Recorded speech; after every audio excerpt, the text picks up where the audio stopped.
ela volta. E será que o Corinthians saiu ou não saiu, assim, dessa zona da confusão? É difícil, né, Mari? E os jogos pela frente também não serão simples, porque essa semana tem o Galo na Neoquímica e depois joga fora com o Grêmio. Então são jogos também complicados contra dois times que estão na parte de cima da tabela, depois de ter perdido justamente para o Red Bull Bragantino. Vinícius. É isso, Bruno, Mari, boa tarde para vocês, boa tarde para os companheiros, fã de esportes. O Corinthians está nessa gangorra, né? 2 vitórias consecutivas e aí a derrota agora para o Bragantino, que deixa o time ali patinando e tentando se afastar da zona do rebaixamento. Foi a 10ª derrota no Campeonato Brasileiro e a 9ª fora de casa. Campanha fora de casa do Corinthians péssima, com 9 derrotas e apenas 3 vitórias em 16 jogos. O técnico Mano Menezes, mais uma vez, na estratégia ali, escalou os jogadores mais experientes. O Lucas Veríssimo ficou fora, desgaste, então foi cortado momentos antes da partida, viajou com a delegação, mas não foi utilizado. E o Renato Augusto começou no banco de reservas. Mas ficou evidente que essa estratégia não deu certo contra o Bragantino, principalmente no primeiro tempo. O Bragantino foi mais intenso, dominou totalmente a primeira etapa, fez 1-0, fez o gol da vitória com o Elinho e poderia ter feito mais, poderia até ter goleado o Corinthians no primeiro tempo. O Mano mexeu no intervalo, tirou o Yuri Alberto, também estava desgastado, o Matias Rojas, que fez um péssimo primeiro tempo com o time do Corinthians. O Renato Augusto entrou aos 15 do segundo tempo, o time melhorou, mas só conseguiu ameaçar o Bragantino na bola parada. Detalhe que foi a 3ª derrota do Corinthians para o Bragantino esse ano, mostrando aí, é simbólico, porque em 3 derrotas com 3 técnicos diferentes. No Campeonato Paulista, depois Luxemburgo, o Fernando Lázaro no Campeonato Paulista, Luxemburgo no Campeonato Brasileiro e agora com o Mano Menezes e o Bragantino com apenas um técnico. Isto mostra porque o Bragantino está brigando para a parte de cima da tabela pelo título e o Corinthians tentando escapar da zona do rebaixamento. Para o próximo jogo que você destacou aí contra o Atlético, 2 problemas para o técnico Mano Menezes. O Fagner, que está suspenso, e o Renato Augusto foi apoiar a mão, foi se levantar, tomou um tranco, machucou o ombro, saiu com o ombro imobilizado. Ele saiu otimista, diz que volta normalmente depois de 2 dias, mas ele vai passar por exames nesta segunda-feira para detectar aí a gravidade dessa lesão. Então fica a dúvida para o próximo jogo, quinta-feira, contra o Atlético, na Neoquímica Arena. Vamos acompanhar então o que falou o técnico corintiano, o lado corintiano dessa derrota e também sobre a situação do time no campeonato.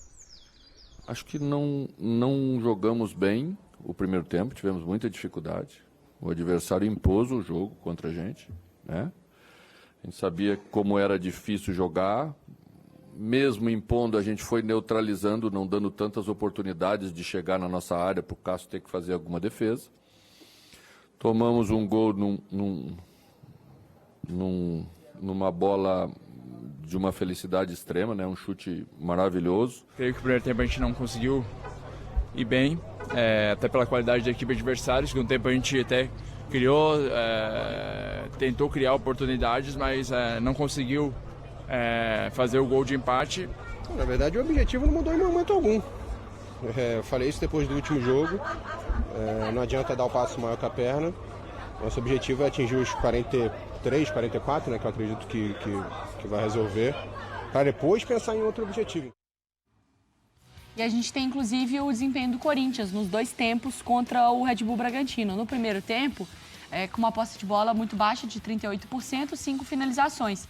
No segundo tempo, ele conseguiu melhorar em alguns quesitos, né? 53% de posse, aí 2 finalizações no alvo, não sofreu gol, 5 chutes sofridos e 1 chute certo sofrido. Conseguiu equilibrar, talvez, as forças. É que quando a gente começa a fazer a linha ali de corte, né? De briga contra o rebaixamento, o Corinthians não está distante na matemática da coisa. É que tem muito time entre eles, né? Mas na matemática da coisa está todo mundo muito próximo, né, Marra? Tá, é perigoso ainda. Eu não sei se a conta vai ser a do Renato, que é a conta que a gente meio que copia e cola todo ano aí, né? A gente fala do 45 pontos, mas não tem sido preciso, né? Mas esse ano eu não sei, porque tem muita gente mais ou menos na mesma pontuação ali, pode ser que chegue nesses 45 pontos. Eu acho que o Corinthians, em algum momento, pode até achar que saiu no lucro. Porque pelo volume de jogo do primeiro tempo, o Bragantino poderia ter feito mais. E ficou escancarado também que existe uma diferença muito grande entre as 2 equipes hoje. Não só de tabela de classificação. em que um está lutando pelo título, o outro está lutando ainda pela permanência na Série A. Mas parte física, tática, conjunto, tudo. Você vai se lembrar. Juventude, né, essa força, Está assim. na Série B. Mas essa vitalidade do Red Bull, principalmente no primeiro tempo, né? O Bragantino sabe o que vai fazer. O Corinthians ainda está tentando se armar e eu nem vou colocar isso na culpa do Mano. Não. Tá. Vou te falar até que é muito da direção, da dificuldade que a direção teve para compreender o que seria o ano do Corinthians. Volta no tempo, a gente estava aqui no Sport Center no início do ano, quando a Lili Nascimento estava ainda em Bragança Paulista, entrevistando os jogadores de Corinthians e Red Bull Bragantino, depois de um jogo no Campeonato Paulista. De lá para cá, a diferença... Assim, eu nem acho que o Red Bull Bragantino fez um grande Campeonato Paulista, tá? Poderia até ter sido finalista, mas acho que ali era um período de entender o que estava acontecendo. Entendeu. Entendeu, compreendeu, acertou, pegou um caminho e segue bem, até agora. E de lá para cá, o Corinthians tenta se equilibrar o tempo inteiro. Tenho muitas dúvidas do que vai acontecer daí para frente, apesar de achar que, com o que tem, pode ganhar alguns jogos e ficar livre. Só que o peso de ser Corinthians, em algum momento, pode ser sentido. Porque é isso, né, Mário? Se a conta for 45, você imagina que em 7 rodadas o Corinthians consegue pegar 5 pontos. Sim. Dá para imaginar, mas eu não sei se na prática vai ser exatamente isso. Olha só, o Inter tá ali com 42 pontos. Então ali a gente já tirou ele dessa questão. Sim. Cuiabá Mas só lembrando que para a Libertadores o Inter aí já não... né, o Flamengo ao sexto tem 53. E a sequência do Inter, esquece. se eu não me engano, é Inter é Flu, Palmeiras e Red Palmeiras. Bull, né? Flu, Palmeiras e Red Bull. Palmeiras, deixa eu ver, e depois é o Red Bull. Difícil. O Cuiabá tem 40, tem um jogo a menos, 30 ainda vai jogar. Corinthians já fez o seu jogo na rodada, tem ali 40 pontos. O Bahia tem 37. Santos tem 37, Cruzeiro tem 37. Esses times ainda jogam. O Goiás conseguiu resultado positivo e está ali com 35. O Vasco joga contra o Botafogo e tem esse jogo aí para fazer. Se ele consegue 37 pontos, puxa o Cruzeiro. Só que aí ficaria Bahia com 37, Santos com 37, Cruzeiro com 37, Vasco com 37 e o Goiás. E o Bahia... É muita gente nesse sanduíche. Que a gente conversou na zona mista, na saída do estádio lá na Bia Bichedi, sobre essa situação. O Juliano, o Bruno Mendes, vários jogadores. Então ele falou, não vamos discutir com ninguém enquanto o Corinthians não se livrar de vez, não escapar desse perigo de rebaixamento.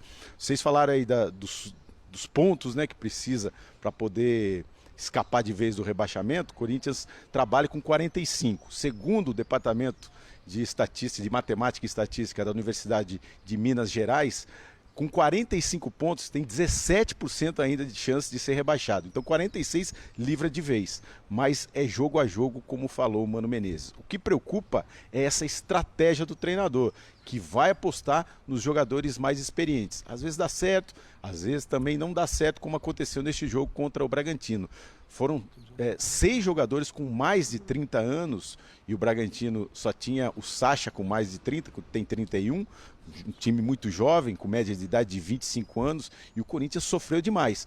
A Mari já destacou aí, o Mano explicou que não foi a questão da idade, foi a questão do estilo de jogo, mas a gente sente que falta um pouquinho de fôlego para o Corinthians, então se falta fôlego num jogo como esse, a gente fica pensando como será numa reta final de Campeonato Brasileiro, com o time pressionado e precisando de pontos. São jogadores experientes, mas precisa competir e precisa buscar a vitória, coisa que não está acontecendo. Com o técnico Mano Menezes, 9 jogos, contando o primeiro contra o São Paulo, que o Mano estava suspenso, mas foi a comissão técnica, o Sidney Lobo comandou o time, e nesses 9 jogos, apenas 2 vitórias, 3 derrotas e 4 empates. O Cássio elogiou demais o trabalho do Mano Menezes. A gente realmente vê o Corinthians mais organizado, posicionado, sofrendo menos na defesa, mas ainda com muita dificuldade de criar no ataque. Ligação direta, e a jogada do Corinthians é a bola parada com a chegada do Gil no ataque. Então esse é um problema,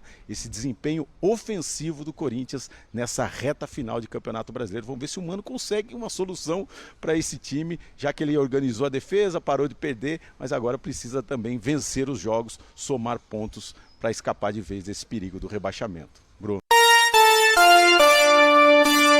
Corinthians! Sobre o Corinthians, com uma informação importante.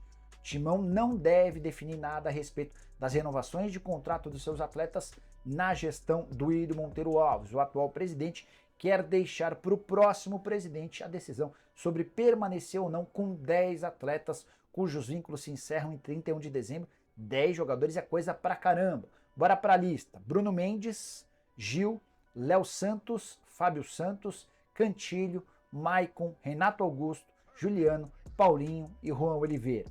Detalhe importante, de todos esses jogadores que eu citei, o único que o Corinthians tenta negociar é o Bruno Mendes. Vai haver uma reunião, uma última reunião com seus novos empresários. Existe uma descrença muito grande dentro do Corinthians de que o Bruno quer permanecer no clube, mas vai haver esse último encontro na tentativa de prorrogação do contrato. Todos os outros casos serão decididos pelo novo presidente, que vai ser conhecido a partir de 25 de novembro, em conjunto com o Mano Menezes, que deve ser o técnico do Timão para a próxima temporada. Se o novo presidente quiser mandar o Mano Menezes embora, vai precisar desembolsar mais de 10 milhões de reais de multa. Antes de gravar o vídeo, eu consultei uma pessoa que trabalha com o Mano Menezes para perguntar a respeito de renovações. Gil, Juliano, Renato Augusto, Paulinho, esses caras vão ficar ou não? E a resposta foi, abre aspas, não tem definição sobre as renovações. Qualquer coisa agora é mera especulação, fecha aspas. Isso porque o presidente do Willian Monteiro Alves quer que a decisão seja do próximo presidente e o Mano Menezes, sabendo disso, vai esperar pelo fim do Campeonato Brasileiro para fazer uma avaliação geral desses atletas, para a partir daí tomar suas decisões em conjunto com o novo presidente. Só para arrematar, de todos esses que eu citei, o Juan Oliveira e o Maicon são atletas emprestados. O Juan pelo Metropolitanos, o contrato se encerra em dezembro, o Maicon pelo Shakhtar Donetsk, também vínculo até o fim da temporada. O Maicon precisaria ser comprado por algo na casa dos 5 milhões de euros, valor praticamente descartado. Quero contar também que o Corinthians venceu o São Paulo nos pênaltis e se sagrou campeão paulista sub-17. No tempo normal, vitória por 1-0, devolvendo a derrota que havia acontecido fora de casa. A decisão foi para pênaltis e o goleiro Vasconcelos pegou 3 pênaltis, assegurando a vitória alvinegra por 3-2. Bora falar agora sobre o Barcelona, que insiste na contratação de Gabriel Moscardo. Nem a queda técnica recente do volante corintiano fez com que o clube espanhol mudasse de ideia, mas, de acordo com o jornal espanhol, foi traçada uma estratégia para contratar o Moscardo. O Barcelona não tem grana para fazer o investimento agora, para levar o Moscardo na virada do ano. Então a estratégia do Barcelona para ter o Moscardo é se acertar com o jogador e depois contar que ele recuse eventuais propostas e se torne jogador do Barça na metade do ano que vem. Estratégia parecida feita e que deu super certo com o Vitor Roque. O atacante do Atlético Paranaense se transfere para a Espanha na virada do ano. Sobre o Moscardo, atleta de 21 jogos, nenhum gol e nenhuma assistência no time principal, temporada em que ele já havia disputado vários jogos pelo time sub-20. Hoje, a avaliação do Moscardo é de 30 milhões de euros ou 157 milhões de reais. A ideia do Barcelona é investir bem menos do que isso e há uma tentativa de convencimento por parte do clube espanhol. O Deco, que é o diretor de futebol do Barça, tinha uma reunião agendada com o Moscardo na última segunda-feira. Essa reunião foi adiada e deve acontecer na próxima segunda-feira.